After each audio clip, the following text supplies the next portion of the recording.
Good afternoon, and thank you for being here today. We decided to call this press conference today to discuss the various issues surrounding Senate Bills 509 and 496 that have arisen since the Missouri House and Senate passed that piece of legislation last week.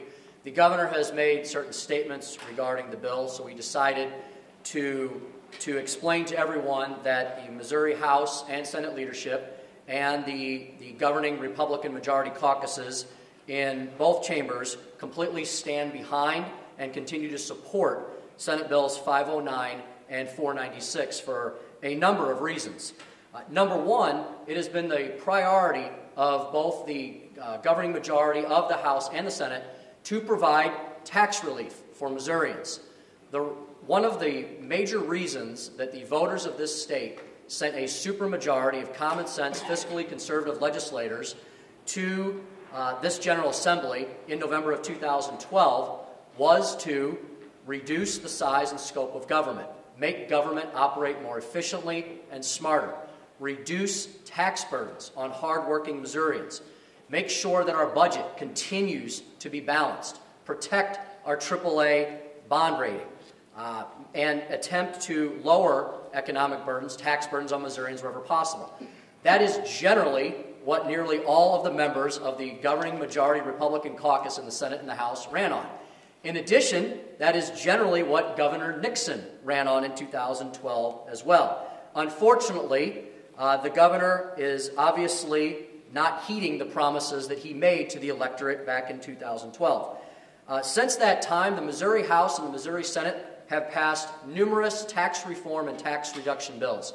Just this year alone, the Missouri House has passed 4 different tax reform, tax reduction bills. Every single one of those bills was agreed upon by every single Republican that was available and voting in the chamber. One of those bills also enjoyed the support of a key Democrat, Representative Jeff Rorta. One of our tax reform bills had a larger bipartisan majority as well. The governor has shown hardly any interest at all in speaking with House or Senate leadership about any of the tax reform reduction packages passing through the House or the Senate.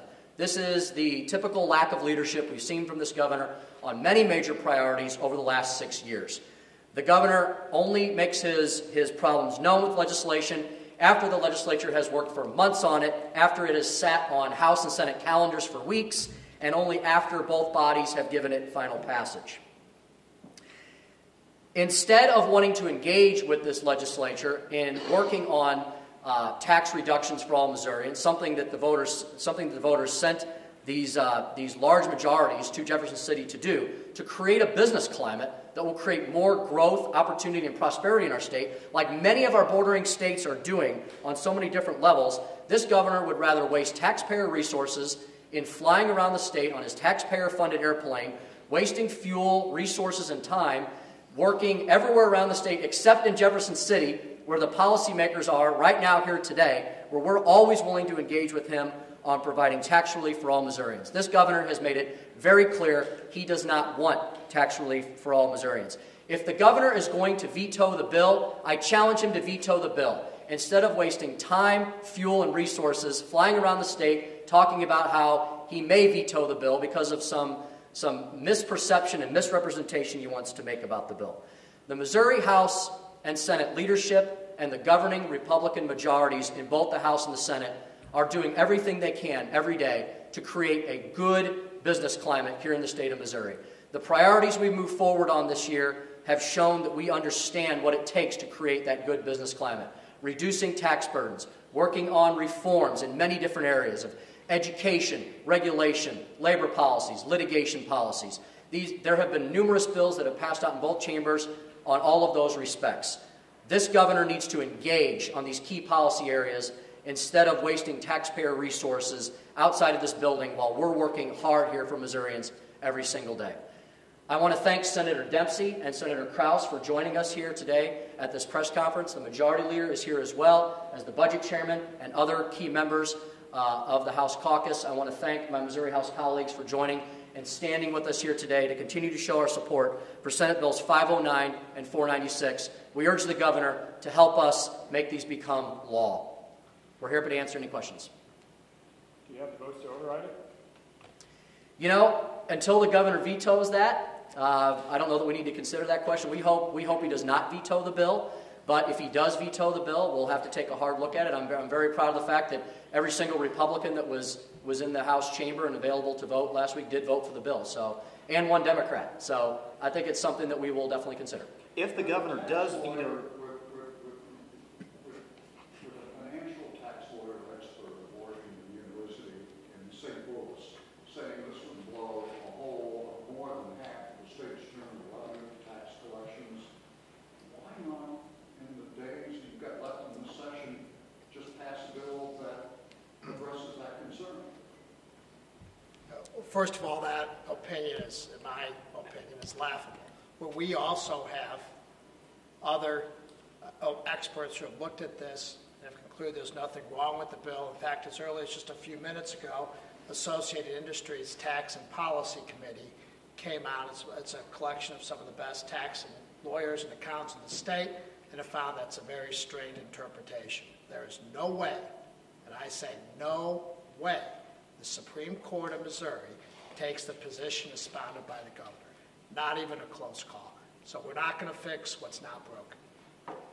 Why not resolve the question rather than having one legal person argue with another legal person when you've got half of the state? Because there'll be another question. See, that's the way this governor operates. If you looked, he was very clever in his statements this morning. Where he was asked, are you going to veto the bill? He said, well, it's still under review. So you fix this one, there's another problem. We'll be playing a constant game of whack-a-mole. There's nothing wrong with this bill. Okay, we're going to take it. If he vetoes it, we're going to override it. The expert that you cited, John, is your law partner. Sure. So It's also, he does happen to practice my law firm. He's also a well-respected jurist who's been on the Missouri Supreme Court for 20 years, who I would think is very well qualified to speak about this. But this opinion was also shared by the Tax Policy Committee of Associated Industries of Missouri, which is made up of tax lawyers and accountants from across the state, about 110 of the best. Can you share that as well? Sure, we sent that around this afternoon. You said that there had been no engagement by the governor. The governor engaged with you, Senator Cross. Did he ever point this line out to you and express any concerns and any written comments or oral comments? No. This is the first time I'm hearing of it. I believe the governor is grasping at straws to try to find reasons to point flaws in the bill when there are none. We've got built-in protections in this bill. It's a 2-year delay, so we can fully fund the funding formula over the next 2 years. And then we've got triggers of $150 million for each year to phase in. We're going to have over $750 new dollars come into the state before we cut $620. I'd like to add one more point that Senator Dempsey reminded me. The fiscal note for this bill in both bodies was written by Budget and Planning. Okay? Budget and Planning had this language. If this were a true good faith argument, Budget and Planning would have put this fiscal note at $4.8 billion. Okay? They didn't do that. They looked at it twice. They never discovered that. This is made up, and it's made to distract from the real issues. Obviously, the interests of one big backer, Rex Sinkfield, have always been about eliminating individual income tax. Since the governor's contending this would do that for 97% of the individual income taxpayers, can you address that theory that this all is partly to satisfy that donor? Really? As the author, I will tell you, it has no credibility. I'll re-explain why we did this. In November of 2012, the voters of this state sent a supermajority back to the Missouri House and the Missouri Senate of common sense, fiscally conservative Republicans. A supermajority, not one person, not a group of donors. Voters all across the state voted in all of their districts and sent a supermajority. The reason they sent us here was for the exact same things that Governor Nixon campaigned on and shared in our platform, of keeping taxes low, lowering taxes wherever possible, balancing the budget, maintaining our AAA credit rating, and, as he proudly said in one of his commercials, working with Republicans. This governor has done everything but work with Republicans since he was reelected for the second time. That is the reason we passed this bill, was because the voters of the state of Missouri wanted us to reduce their tax burdens so we could create a better climate for growth and prosperity in our state. Missouri is lagging behind many of our 8 bordering states, maybe with the exception of Illinois. But many of our bordering states are doing policies such as this, and they're seeing growth where we're not. Those states have more money for education and healthcare and transportation, where they have lowered tax rates. We are stuck in neutral. We have a good fiscal foundation, but we're not growing. We're not growing because we're not pursuing bold policy reforms. This is a bold policy reform that, if enacted into law, will create more opportunity, more growth, more prosperity for the state of Missouri. Why didn't you guys include the provisions the governor called for? Everybody's working with you. A tax credit reform, full education funding, and a tax cut bill. I mean, he was pretty clear to sign it that those were there. Well, you know, we have a process. It's a legislative process. And you come down here and you work with all your colleagues, both in the House and the Senate. And in working with my colleagues, we had some hurdles that we couldn't overcome. So we decided to move forward with a plan that was much like what we worked on last year, that we knew we could get done and get to his desk. I have a technical question. What's the deadline by which you could pass a bill and still consider an override during the regular session? It's this Thursday. This Thursday. Technically, it would be Friday, but we're not going to be here Friday, so Thursday's the last. Are you planning to do any more that would fit in that category that you might? I think we're going to put the criminal code revision bill on his desk this week. That's 1,100 pages, so we'll see how much time he has to do that. Can you talk a little bit about the education issue? The press secretary for the governor said that it would cut state budget by more than 60%, which the schools depend a lot on state budget. If the schools are getting less money, how is this bill going to help it? Well, that's a complete misunderstanding and misrepresentation of what the bill will do.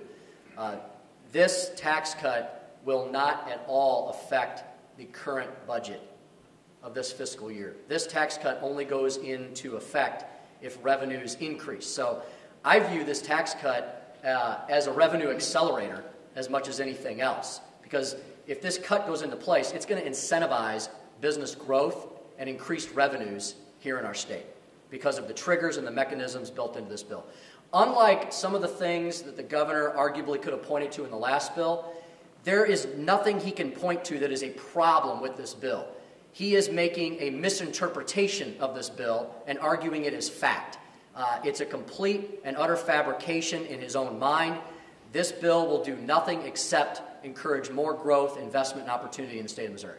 You have said repeatedly that this bill is necessary to generate growth in the economy of the state of Missouri, to generate jobs, to bring the state back on track like its neighbors. So why did you put the 2-year delay in? Why did you put the provisions like a trigger in? If this is so vital, why should Missourians suffer for 2 more years while you maintain current tax policy? I think Senator Krause addressed that already about the process, but I'll let him address it again since it's his bill. Right. I mean, when we work through the process, we try to take feedback. I took feedback from the governor. I took feedback from the senators. And these are some of the precautions that we wanted to put in place. And also to help make sure that education groups understand that we want to fund education. That's a priority of ours as well. We want to cut taxes as well. But when you work through the process, you have to take input from multiple people and come up with a bill that you think you can get to the governor's desk that he may sign or you can override. And that's what we did with the process. So, but why should Missouri suffer for 2 years without jobs or without economic Rudy, growth? can I ask you a question? If you got a bill to his desk and he'd veto, if you got a bill to his desk and he'd veto, and it wouldn't solve the problem. Right now, we have no solution moving forward unless we try to work with everyone to get a bill that we can either he sign or override. And if you put a bill on his desk like we did last year, it would just be vetoed. We wouldn't have the votes to override. And that's why you put the 2-year delay in there. We want to fund education, and then we'll get the tax cut out as soon as we can. Senator Krause, did you ask the House to deal with this particular sentence last week before they passed this bill? I did not. I worked with the majority floor leader to try to get the bill through and get to the governor's desk. And my goal is to get a tax cut. And I believe that whether it's this bill or another bill this year, either we override this bill or we get another bill that the governor agrees to sign, I believe we'll get a tax cut this year. You wanted this exact version to go as it is. You didn't ask him to change it last You know, there were discussions with the governor's office and the majority floor leader's office last week, but never accumulated to agreement that we could get signed. Senator Kress, are you still negotiating with the governor's office at all? I have not talked directly with the governor's office in depth on this issue, on how we can move forward. I have commented to his liaison, but no direct communication or discussions on how to move forward. If you try and fall short on an override attempt before the session ends, do you think you still have preserved your right to try to override the same bill again in September? Well, that's a hypothetical I haven't thought through yet, David. So we'll get the legal team on that. You know, we're willing to try anything to provide tax relief for Missouri's families, farmers, and small business owners, because that's what they want. That's what they sent us here to accomplish. So I would say all options are on the table. Senator Dempsey, you think the Senate will hold together the caucus that hasn't necessarily been?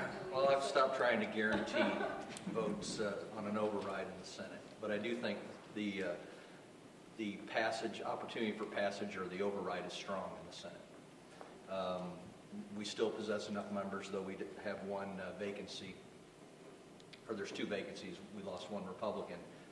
We do have the votes for an override, and I think it's strong. I'm just glad this governor wasn't here in 2007 when we cut taxes on Social Security benefits, because based on his reasoning, it never would have happened.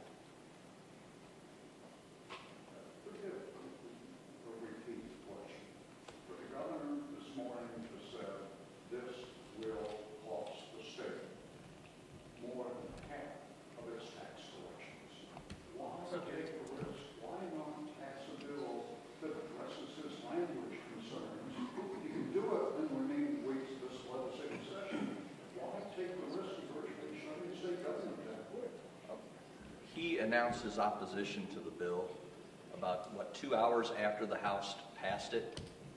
You know, we believe that he's manufactured this crisis so he can hop around the state on his new plane, you know, and get others to try to defeat a tax cut for Missourians. He's wrong. Have you guys spoken with people from the education groups that were so vital in supporting the governor's veto last year? And have you assuaged their concerns? Have they spoken with you? Do they feel like this bill addresses the problems that weren't addressed last time?